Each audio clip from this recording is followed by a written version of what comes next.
Between 2001 and 2017, the growth of telecoms consumers was very tremendous, and this growth no doubt shaped the Nigerian telecoms industry, which has since been globally adjudged as the fastest growing telecoms market in Africa and the world. The continuous rise in telecoms consumer growth did not only boost the financial strength of telecom service providers and telecoms contribution to GDP, it also spurred telecoms operators to develop value-added services that enhanced consumer experiences. The Executive Vice Chairman, Nigeria Communications Commission, Professor Umaru Dambata, confirmed that the Nigerian telecommunications sector has so far contributed about 15 trillion naira to the Nigerian economy since the liberation of the sector and inception of digital mobile communications nearly 17 years now. It has also contributed about 9% to GDP in the first quarter of 2017. Well, this year tributes to sound regulation, provision of playing field for all players, which has continued to attract both local and foreign investment. But the question is, can telecommunication become the new oil in Nigeria?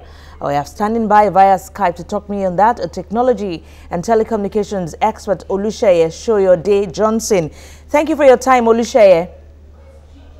Hi, how are you doing? Very well, thank you. Now, let me start with that very last statement. Can telecoms take over oil industry in Nigeria?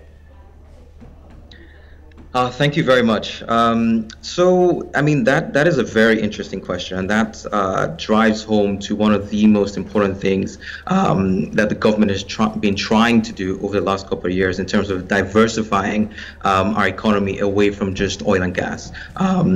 So, yes and no, right? The oil and gas industry is still very large, very strong. Globally, we're seeing some signs of it recovering. Oil and gas is still going to be there. But in terms of, the telecoms industry and the amazing growth that you alluded to just now over the last couple of years, we really see a trend that says that potentially telecommunications is one of our most important industries for the future. There are a couple of indicators that show that this growth is not about to abate anytime soon. First of all, we're going to see an increase in subscribers of about, say, 30 million over the next, say, 3 to 4 years, almost about 30 million. There's this shift from rural to urban in terms of our population dynamics that is really, really important, because there are statistics that show that as people join urban communities, they look to connect. Right? They look for jobs, they look for information, they look to make decisions faster, and telecommunications allows this. There's a high youth population. This is one of the most important things. Because globally, Nigeria will have the largest working population by, say, 2030. And this really creates a pool of people who need to connect, who need to make use of certain kinds of services, more data. These are the kinds of things that are contributing to that notion that potentially we might have reached that inflection point where, yes, telecoms hasn't overtaken oil and gas, but potentially in the next, say, 5 to 10 years, it really can. Yes, in the next 5 to 10 years, it could contribute more. But let's talk about the GDP, its contribution to GDP that at the moment is at 9% in the first quarter of 2017. Now, how can that sector improve more in contribution to the GDP? Because I know, yeah, they've been able to create more employment in the country and some other things, but how can we get more from that sector? Okay, this sector is doing a lot already. They're one of the largest employers.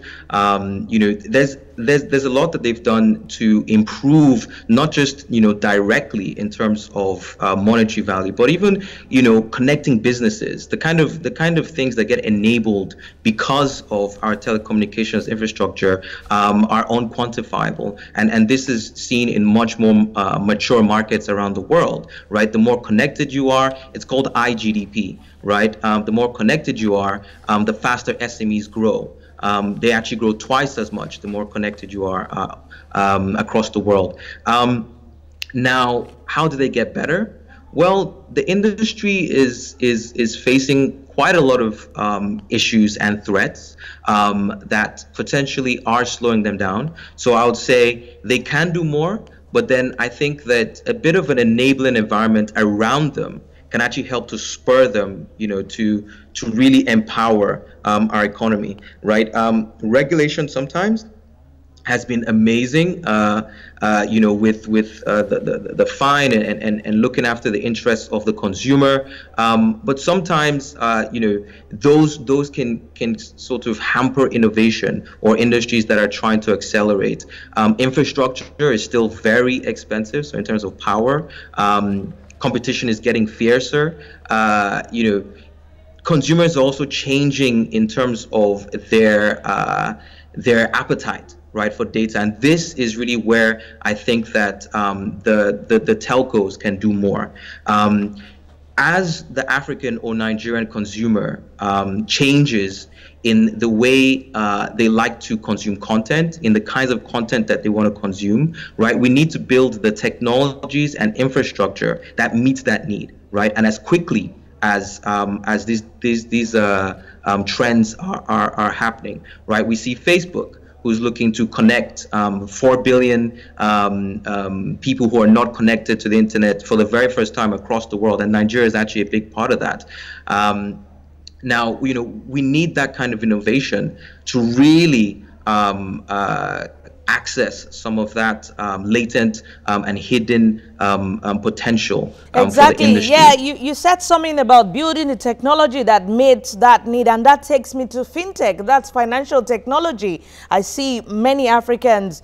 Fintech seems to be transforming the banking industry in Africa. Let's just connect it with that now. Now, tell me, how can fintech, from telecoms, fintech, how could it transform banking in Africa? Very briefly. Okay, so fintech is already transforming banking in Africa.